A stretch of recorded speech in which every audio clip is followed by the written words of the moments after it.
Next, I'd like to talk about clustering. Now, it's not a part of the Iceberg spec technically, but every vendor and approach and everything has support for it, so it's worth understanding. Here's what it does. Now, you know how partitioning divides your data into separate chunks, and that's physical pieces in the blob storage, a bit like organizing books by, say, genre in a library. One shelf per genre. There's horror, fantasy, poetry, and so on, maybe 50 shelves in total. That's a lot of genres, but overall, depending on whether you're a lumper or a splitter. What if you're looking for an author, though, who spans genres, like, say, Stephen King? You might think of him as kind of a horror author, but he's kind of, tiptoed into a dozen different genres. And now you're kind of going through all 50 shelves again. It's not great. So clustering tries to solve this problem. The most common approach to clustering is called Z-ordering. So instead of organizing by books by one attribute, Z-ordering combines multiple attributes together, like in this case, say, genre and author, and calculates what's called a Z-value based on both of those input values, the genre and the author name. So this Z-value determines where the book goes. And that's going to end up being a scalar value. Let's say it's some number between 1 and 10,000. We're going to derive that by some hashing of the input columns. So books get sorted by this computed Z-value and placed on what are now much smaller shelves. Each shelf covers a small range. We're showing each one covering about 10 values here, which would be a lot of shelves all the way up to 10,000. Here is the cool thing. Books with the same genre or the same author will tend to cluster in the same area. It's a little bit probabilistic, we just need this to work some of the time, but it does work some of the time, so finding them gets a lot more efficient. With this new organization, Stephen King books sit in just 4 shelves close to each other.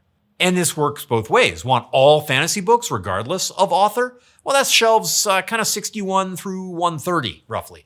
So Z-ordering gives you efficient ranges for multiple query patterns or multiple predicates that are participating in the clustering.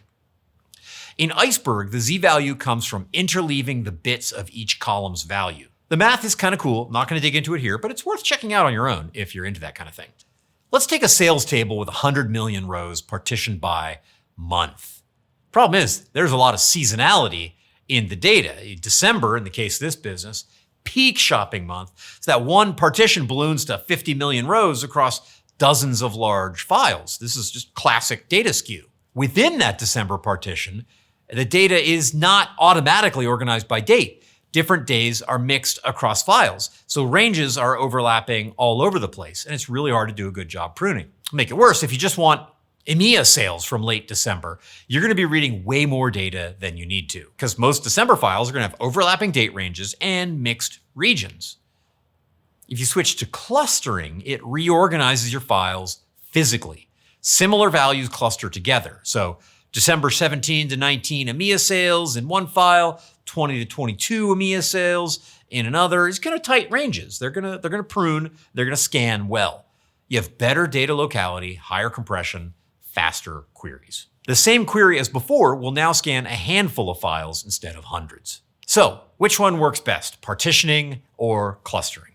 Of course, we're just going to see trade-offs here and not really an answer that works in all cases. Partitioning works best when you've got low cardinality columns like region or month, when queries consistently filter on those dimensions. Well-designed bucketing can help too. Keep those buckets coarse to avoid too much skew, balanced for predictable performance between bucket values. And that's going to be hard to see ahead of time, right? Because that bucket is going to be going through a hash function. And so you want to make sure they're balanced. Otherwise, you'll have randomly badly performing queries that just don't seem to make sense. Another partitioning win is simplicity. It keeps the metadata layer light and requires less maintenance. If you're using open source Iceberg without a vendor platform, partitioning is really your only option anyway. Clustering, on the other hand, is what you want for high cardinality columns, like millions of customers, millions of product IDs. It's also great when queries frequently filter on different columns or need range scans or join across tables.